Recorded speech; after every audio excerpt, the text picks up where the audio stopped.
Criminal law मतलब आपराधिक कानून का ना एक बहुत ही मशहूर गोल्डन रूल है। दुनिया भर में लोग मानते हैं कि इनोसेंट अंटिल प्रूवन गिल्टी। हाँ, मतलब हर इंसान तब तक निर्दोष है जब तक उसका अपराध साबित ना हो जाए। बिल्कुल। और सबूत खोजने की जिम्मेदारी हमेशा पुलिस या प्रोसिक्यूशन की होती है। लेकिन सोचिए, अगर भारत में एक ऐसा अपराध हो जहां कानून इस पूरे नियम को ही पलट दे। जहां पुलिस घर आए और कानून पहले से मान ले कि आप ही दोषी हैं। हाँ, और अब ये साबित करने का जो बोझ है वो आपके ऊपर है कि आप बेगुनाह हैं। सुनने में थोड़ा डरावना लगता है ना? बहुत डरावना। और सच कहूं तो ये न्यायशास्त्र के इतिहास का मतलब जूरिस्प्रूडेंस का एक बहुत ही बड़ा और सीरियस कदम है। एग्जैक्टली। तो आज के इस डीप डाइव में हम इसी विषय की गहराई में उतरने वाले हैं। हमारा आज का टॉपिक है दहेज हत्या या डाउरी डेथ। और भारतीय आपराधिक न्याय प्रणाली में इसका क्या स्थान है? सही कहा। आज हमारे सामने सोर्सेस का एक बहुत ही सॉलिड स्टैक है। कुछ लीगल रिसर्च पेपर्स हैं, कंपैरेटिव ज्यूरिस्प्रूडेंस के डॉक्यूमेंट्स हैं, और हाँ, जो नया बीएनएस आया है ना, भारतीय न्याय संहिता 2023, उससे जुड़ी डिटेल रिपोर्ट्स भी हैं। और हमारा मकसद कोई बोरिंग लीगल लेक्चर देना नहीं है। हम बस ये समझना चाहते हैं कि पुराने आईपीसी से बीएनएस तक का जो सफर है उसने चीजें कैसे बदली हैं। हाँ, मतलब बंद दरवाजों के पीछे जो अपराध होते हैं उनसे कानून कैसे निपटता है। और ये जानकारी सबको होनी चाहिए क्योंकि ये समाज की कड़वी सच्चाई है। बिल्कुल। तो चलिए इस डीप डाइव को शुरू करते हैं। सबसे पहले तो उस बड़े पैराडाइम शिफ्ट की बात करते हैं जो हमारे सोर्सेज बार बार हाईलाइट कर रहे हैं। हाँ, वो आईपीसी से बीएनएस वाला ट्रांजिशन, वो सिर्फ सेक्शन नंबर बदलने तक तो सीमित नहीं है ना? एकदम नहीं। ये एक बहुत ही डीप फिलोसॉफिकल बदलाव है। इतिहास देखें तो 1860 का जो आईपीसी था वो अंग्रेजों ने ड्राफ्ट किया था। Thomas Babington Macaulay, right? हाँ, तो उनका मेन टारगेट क्या था? भारत पर राज करना। बिल्कुल। इसीलिए स्टेट के खिलाफ होने वाले अपराध लाइक देशद्रोह वो लिस्ट में सबसे ऊपर थे। अच्छा, और महिलाओं या आम लोगों के खिलाफ अपराध? वो सब बहुत बाद में आते थे। उनकी प्रायोरिटी सत्ता थी, नागरिक नहीं। लेकिन अब अगर आप बीएनएस 2023 का चैप्टर 5 देखें तो वहां महिलाओं और बच्चों के खिलाफ होने वाले अपराधों को सबसे पहले रखा गया है। वाओ, मतलब ये सिर्फ इंडेक्स का बदलाव नहीं है, एक स्टेटमेंट है। बिल्कुल एक स्टेटमेंट है। ये दिखाता है कि नए भारत की सर्वोच्च प्राथमिकता उसके सबसे वल्नरेबल नागरिकों की सुरक्षा है। बहुत ही प्रोग्रेसिव सोच है। अब इसी चैप्टर 5 के एक बहुत ही सीरियस सेक्शन पर आते हैं। बीएनएस के धारा 80, जो पहले आईपीसी में धारा 304 बी हुआ करती थी। हाँ, जो सीधे दहेज हत्या से जुड़ी है। हमारे सोर्सेज बताते हैं कि किसी भी मौत को दहेज हत्या साबित करने के लिए कानून ने 4 बहुत ही सख्त शर्तें रखी हैं। ये कोई ओपन एंडेड कानून नहीं है कि बस किसी ने कह दिया और मान लिया। पैरामीटर्स बहुत ही क्लियर हैं। तो वो 4 शर्तें क्या हैं? पहली शर्त यह है कि महिला की मौत जलने से हुई हो, या कोई शारीरिक चोट हो, या फिर वो असामान्य परिस्थितियों में हुई हो। असामान्य परिस्थितियों से मतलब अगर कोई नेचुरल हार्ट अटैक है या लंबी बीमारी है तो वो काउंट नहीं होगा? नहीं, वो काउंट नहीं होगा। असामान्य मतलब सुसाइड हो सकता है या कोई मिस्टीरियस डेथ। समझ रही हूँ। और दूसरी शर्त? दूसरी शर्त है कि ये मौत शादी के 7 साल के भीतर हुई हो। यहाँ मैं थोड़ा रोकना चाहूंगी आपको। ये जो 7 साल का कट ऑफ है, ये इतना स्पेसिफिक क्यों है? मतलब कानून 5 या 10 साल भी तो रख सकता था, 7 ही क्यों? इसके पीछे एक बहुत गहरी सोशियोलॉजिकल रिसर्च है। जब ये कानून बना तब एक्सपर्ट्स ने माना कि शादी के शुरुआती कुछ साल एक महिला के लिए सबसे नाजुक होते हैं। हाँ, क्योंकि वो अपना सब कुछ छोड़कर एक नए घर में जाती है। एग्जैक्टली। नए परिवार, नए तौर तरीकों में ढलना होता है। समाजशास्त्रियों का मानना है कि 7 साल एक ऐसा टाइम है जिसके बाद महिला उस परिवार में अपनी जगह बना लेती है या थोड़ी स्टेबल हो जाती है।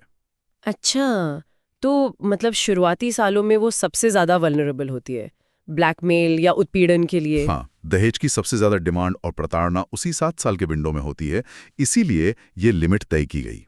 ये लॉजिक तो बहुत ही इल्यूमिनेटिंग है। अच्छा, तीसरी शर्त पर आते हैं। तीसरी शर्त सिंपल है कि पति या उसके रिश्तेदारों ने महिला के साथ क्रूरता की हो या उसे प्रताड़ित किया हो। और चौथी सबसे ट्रिकी है। वो क्रूरता सीधे तौर पर दहेज की मांग से जुड़ी होनी चाहिए और मौत के ठीक पहले हुई होनी चाहिए। Soon before death, right? अगर मैं इन चारों को एक साथ देखूं ना, तो ये मुझे लिटरली एक जिक्सॉ पजल की तरह लग रहा है। जिक्सॉ पजल कैसे? टुकड़ा मिसिंग है। मान लीजिए क्रूरता तो हुई, लेकिन वो दहेज के लिए नहीं थी, या मौत शादी के 8वें साल में हुई, तो क्या होगा? तो फिर तस्वीर पूरी नहीं होगी और तब केस धारा 80 के तहत दहेज हत्या का नहीं बनेगा, वो फिर नॉर्मल मर्डर या सुसाइड का केस हो जाएगा। और शायद इसीलिए कोर्ट में जो डिफेंस लॉयर्स होते हैं वो हमेशा इसी पजल का कोई एक पीस तोड़ने की कोशिश करते हैं। बिल्कुल। उनका सारा फोकस इसी बात पर होता है कि किसी तरह एक शर्त को गलत साबित कर दे। अच्छा, इसी पजल के चौथे टुकड़े पर बात करते हैं। मुझे ये थोड़ा पेचीदा लग रहा है। कानून कहता है कि मांग मृत्यु के ठीक पहले, यानी सून बिफोर डेथ होनी चाहिए। हाँ। पर ये ठीक पहले तो बहुत ही सब्जेक्टिव है। क्या जज घड़ी देखकर डिसाइड करेंगे कि 24 घंटे पहले मांग हुई थी या 2 हफ्ते पहले? ये सवाल दशकों तक सुप्रीम कोर्ट के लिए भी एक बहुत बड़ा सिरदर्द था। लेकिन हमारे सोर्सेज में एक बहुत अहम केस स्टडी है, सतबीर सिंह बनाम पंजाब राज्य का मामला। अच्छा, उसमें क्या हुआ था? उसमें सुप्रीम कोर्ट ने बहुत क्लियर किया कि ठीक पहले का मतलब कोई स्टॉप वॉच या कैलेंडर नहीं है। इसे दिनों या घंटों में नहीं नापा जाता। तो फिर कैसे नापते हैं? अदालत को एक डायरेक्ट, लाइव और प्रॉक्सिमेट लिंक खोजना होता है। प्रॉक्सिमेट लिंक मतलब उत्पीड़न और मौत के बीच का कोई सीधा कनेक्शन। हाँ, एक कॉज एंड इफेक्ट रिलेशनशिप। एक उदाहरण से समझाता हूं। मान लीजिए शादी के पहले 2 साल दहेज के लिए बहुत परेशान किया गया। ठीक है। FIR भी हुई, लेकिन फिर मान लीजिए दोनों परिवारों ने बैठ के समझौता कर लिया, वो साथ रहने लगे। मतलब मामला सेटल हो गया। हाँ, अगले 4 साल तक कोई झगड़ा नहीं हुआ, महिला मेंटली बिल्कुल ठीक थी। फिर अचानक 6ठे साल में किसी और वजह से, लाइक डिप्रेशन या ऑफिस के स्ट्रेस से, उसने सुसाइड कर लिया। ओहो। तो अब सतबीर सिंह केस के लॉजिक से क्या इसे दहेज हत्या मानेंगे? मैं समझ रही हूँ। शायद नहीं, क्योंकि जो मांग 4 साल पहले हुई थी उसका मौत से कोई लाइव लिंक नहीं बचा है। एग्जैक्टली। बीच के उन 4 शांतिपूर्ण सालों ने वो लिंक तोड़ दिया है। वाह, ये तो बहुत ही बारीक फर्क है। लेकिन अगर मौत से 15 दिन पहले लगातार ताने मारे जा रहे हो तो वो लिंक एकदम लाइव माना जाएगा। अदालतें हर केस के फैक्ट्स को देखकर तय करती हैं कि तार जुड़ा हुआ है या टूट चुका है।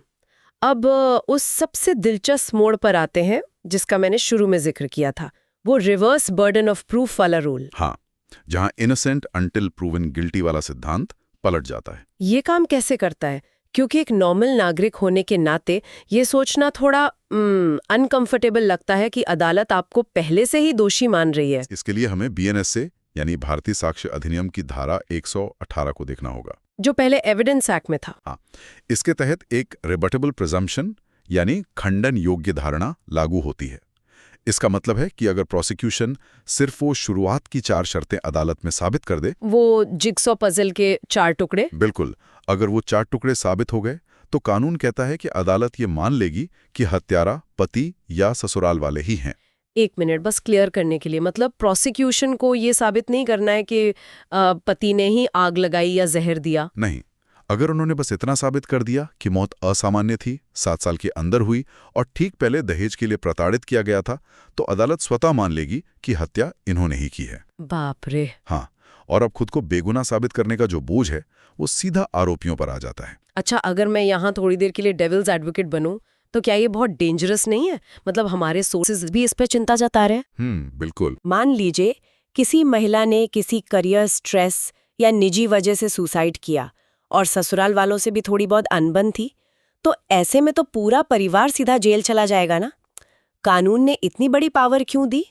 आपका सवाल बहुत जायज है और ये भारत में एक बहुत बड़ी डिबेट का हिस्सा भी है। कानून के मिसयूज की चिंताएं हमेशा रहती हैं, लेकिन कानून बनाने वालों के सामने एक पेक्यूलियर डिफिकल्टी थी। कैसी डिफिकल्टी? देखिए, घरेलू हिंसा या दहेज प्रताड़ना किसी चौराहे पर तो होती नहीं है। वो तो घर के बंद कमरों में होती है। हाँ, 4 दीवारों के पीछे। तो वहां आई विटनेस कहां से लाएंगे? जो गवाह हैं वो खुद परिवार के लोग हैं, वो अपने ही बेटे के खिलाफ गवाही थोड़ी देंगे। पॉइंट है। अगर पुराना इनोसेंट अंटिल प्रूवन गिल्टी वाला रूल यहां लगा रहता तो 99% केसेस में किसी को सजा ही नहीं मिलती, क्योंकि पुलिस कभी बंद कमरे के अंदर का डायरेक्ट सबूत नहीं ला पाती। ओहो, मतलब न्याय सुनिश्चित करने के लिए सिस्टम को अपना बैलेंस ही बदलना पड़ा।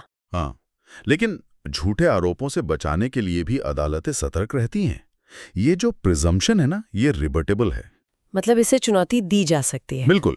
अगर आरोपी के पास पुख्ता सबूत हैं कि वो बेगुनाह हैं, तो वो इस धारणा को तोड़ सकते हैं। और एक बात, प्रोसिक्यूशन का काम इतना आसान भी नहीं है। अच्छा। उन 4 शर्तों को साबित करने का जो बोझ है वो बहुत भारी है। उन्हें बियॉन्ड रीजनेबल डाउट साबित करना पड़ता है कि मौत से ठीक पहले दहेज की मांग हुई थी। सिर्फ हवा-हवाई बातों पर कोर्ट किसी को दोषी नहीं मान लेती। ये सुनकर थोड़ा बैलेंस लगता है। मतलब पहले प्रोसिक्यूशन को वो 4 पिलर्स मजबूती से खड़े करने होंगे। एकदम सही। अच्छा, अब एक और सिनेरियो इमेजिन करते हैं। मान लीजिए 7 साल वाली शर्त पूरी हो गई, मौत भी असामान्य है। ये भी साबित हो गया कि भयंकर क्रूरता हुई थी। लेकिन प्रोसिक्यूशन ये साबित नहीं कर पाया कि वो क्रूरता दहेज के लिए थी। हो सकता है कोई और वजह हो। तो यहाँ पजल का एक पीस टूट गया, तो क्या केस खत्म और वो क्रूरता करने वाला आदमी आराम से छूट जाएगा? ये अदालतों में रोज होने वाली एक बहुत बड़ी बहस है। तकनीकी रूप से अगर दहेज की मांग साबित नहीं होती तो धारा 80 का जो चार्ज है वो गिर जाएगा। अरे तो फिर? लेकिन हमारा क्रिमिनल जस्टिस सिस्टम यहाँ आरोपी को भागने नहीं देता। इसके लिए बीएनएस में एक बहुत ही तगड़ा सेफ्टी नेट है। Safety net? कौन सा? बीएनएस की धारा 84, जिसे लोग पुराने आईपीसी की धारा 498A के नाम से जानते हैं। ये क्रूरता या क्रुएल्टी का प्रावधान है। अच्छा, तो क्या एक ही केस में ये दोनों धाराएं साथ चल सकती हैं? बिल्कुल चल सकती हैं। हमारे सोर्सेज में साफ लिखा है कि धारा 80 और धारा 84 एक दूसरे को काटती नहीं है। धारा 80 में सजा बहुत कड़ी है, लाइक 7 साल से लेकर उम्र कैद तक, जबकि धारा 84 में सजा 3 साल तक की है। तो अगर जज को लगता है कि दहेज की मांग साबित नहीं हुई लेकिन महिला के साथ क्रूरता तो पक्का हुई थी, तो कोर्ट उसे दहेज हत्या से बरी कर सकता है, लेकिन क्रूरता के लिए 3 साल की सजा दे सकता है। एग्जैक्टली। ये तो बहुत ही स्मार्ट लीगल स्ट्रक्चर है। मतलब बड़े चार्ज से बच भी गए तो जो एक्चुअल अपराध साबित हुआ है उसकी सजा तो मिलेगी। और ये क्रूरता सिर्फ फिजिकल तो नहीं होती ना? नहीं, बीएनएस में इसकी डेफिनेशन बहुत ब्रॉड है। इसमें शारीरिक चोट के साथ साथ मानसिक उत्पीड़न, ताने मारना, गैस लाइटिंग, ये सब शामिल है। कुछ भी ऐसा जो महिला को सुसाइड करने पर मजबूर कर दे। तो अगर मैं सिर्फ कानून की किताब देखूं तो ऐसा लगता है कि सिस्टम बहुत वाटर टाइट है। मतलब बीएनएस का नया chapter 5, reverse burden of proof, वो सेफ्टी नेट, कागजों पर तो हमने एक बहुत मजबूत किला बना लिया है। कागजों पर तो ढांचा वाकई बहुत सॉलिड है। और नए बीएनएस में तो 7 साल से ज्यादा सजा वाले मामलों में फोरेंसिक जांच भी जरूरी कर दी गई है। वो तो बहुत अच्छी बात है। हाँ, लेकिन मुझे इसी लेकिन का इंतजार था। जमीनी हकीकत कुछ और है क्या? जमीनी हकीकत काफी डिस्टर्बिंग है। हमारे सोर्सेज में एक काप नाम के रिसर्चर की स्टडी है और एनसीआरबी का डेटा है। उनमें एक शब्द बार बार आ रहा है, रिपोर्टिंग गैप। रिपोर्टिंग गैप मतलब जो अपराध असल में हो रहे हैं और जो एफआईआर में दर्ज हो रहे हैं उनके बीच का फासला। हाँ, और ये गैप कोई 10-20% का नहीं है। डेटा बताता है कि भारत में महिलाओं के खिलाफ घरेलू हिंसा 30 से 200 गुना तक अंडर रिपोर्टेड है। क्या? 30 से 200 गुना? सीरियसली? हाँ। मतलब अगर थाने में एक केस दर्ज हो रहा है तो समाज में 200 केस ऐसे हैं जो कभी पुलिस तक पहुंचे ही नहीं। ये रिसर्च कैसे की गई? शोधकर्ताओं ने बहुत ही साइंटिफिक तरीका यूज किया। उन्होंने पुलिस एफआईआर की तुलना अस्पतालों के बर्न वार्ड्स के डेटा से की। अच्छा। और महिलाओं के बीच कुछ गुप्त मतलब अनोनिमस सर्वे किए। जब महिलाओं से छुपकर पूछा गया तो उन्होंने बड़े पैमाने पर हिंसा की बात मानी, लेकिन जब पुलिस स्टेशन जाने की बात आई तो नंबर एकदम गिर गए। ये तो बहुत ही डार्क रियलिटी है। हम यहाँ बैठ के सुप्रीम कोर्ट और सेक्शन 80 की इतनी गहरी बात कर रहे हैं, लेकिन अगर केस पुलिस तक जाएगा ही नहीं तो ये कानून किस काम का? ऐसा होता क्यों है? आजकल तो 0 एफआईआर का भी ऑप्शन है। इसके पीछे पूरा मनोविज्ञान और समाजशास्त्र है। ये गैप ऐसे ही नहीं बनता। सबसे बड़ी दीवार है हमारा सामाजिक रूढ़िवाद, वो जो स्टिग्मा है ना। हाँ, घर की बात घर में रहनी चाहिए वाली सोच। बिल्कुल। परिवार का प्रेशर होता है कि पुलिस को बुलाया तो बदनामी होगी। और शायद आर्थिक निर्भरता भी एक बड़ा कारण है। बहुत बड़ा। कई बार महिला पूरी तरह ससुराल पर डिपेंडेंट होती है। अगर वो कंप्लेंट करेगी तो रहेगी कहाँ, खाएगी क्या? बच्चों का क्या होगा? हाँ, और अगर वो हिम्मत करके पुलिस के पास जाती भी है तो कई बार पुलिस का रवैया हेल्पफुल नहीं होता। वो कहते हैं कि अरे ये तो पति पत्नी का आपसी मामला है, आपस में सुलझा लो। और फिर कोर्ट के धक्के, वकीलों की फीस, कोई भी टूट जाएगा। बिल्कुल। और इसी कॉन्टेक्स्ट में हमारे सोर्सेज में विकास बनाम राजस्थान राज्य वाले केस का जिक्र है। सुप्रीम कोर्ट का वो ऑब्जर्वेशन। हाँ, सुप्रीम कोर्ट ने साफ कहा कि आप संसद में बैठकर चाहे कितने भी कड़े कानून बना लें, फांसी की सजा रख दें, लेकिन सिर्फ कानून बनाने से ये प्रॉब्लम सॉल्व नहीं होगी। मतलब समाज को भी तो साथ आना पड़ेगा। एग्जैक्टली ये एक सामाजिक बुराई है। इसे खत्म करने के लिए सबको मिलकर काम करना होगा। एक चुपचाप सहने वाली पीड़ित महिला की मदद दुनिया का कोई बेहतरीन कानून नहीं कर सकता जब तक वो खुद ना बोले। ये सच में बहुत भारी कर देने वाला सच है। खैर, आज की इस गहरी चर्चा को अब समेटते हैं। हमने लीगल हिस्ट्री से लेकर आज की कड़वी सच्चाइयों तक बहुत कुछ कवर किया। हाँ, और देखा कि कैसे बीएनएस महिलाओं की सुरक्षा को सेंटर में ला रहा है।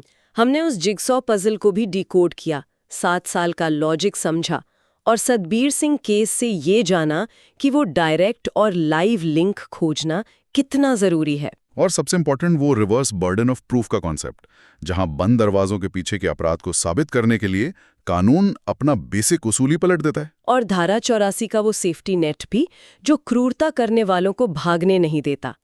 लेकिन इन सब के बावजूद वो कापर रिसर्च का कड़वा सच, हाँ, कि कानून कागजों पर कितना भी मजबूत हो, वो 30 से 200 गुना मामलों का रिपोर्टिंग गैप आज भी एक डरावनी सच्चाई है। तो इसी रिपोर्टिंग गैप के थॉट के साथ मैं आज का ये सेशन वाइंड अप करना चाहूंगी। लेकिन जाने से पहले एक सवाल है जो शायद हम सबको सोचना चाहिए। आज हमने देखा कि हमारे कानून ने दहेज हत्या रोकने के लिए लिटरली अपनी पूरी ताकत झोंक दी है, इनोसेंट अंटिल प्रूवन गिल्टी तक को पलट दिया है। लेकिन अगर समाज के डर से, लोग क्या कहेंगे वाले खौफ से लड़कियां थाने तक पहुंच ही नहीं पा रही हैं, तो क्या इसका मतलब यह है कि न्याय की असली लड़ाई किसी कोर्टरूम में नहीं लड़ी जा रही?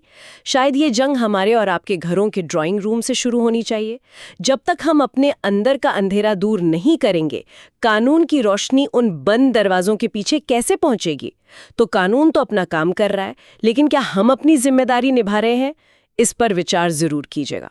आज के इस गहन विश्लेषण में जुड़ने के लिए बहुत बहुत धन्यवाद। ऐसे ही जागरूक बने रहिए और हाँ, सवाल पूछते रहिए।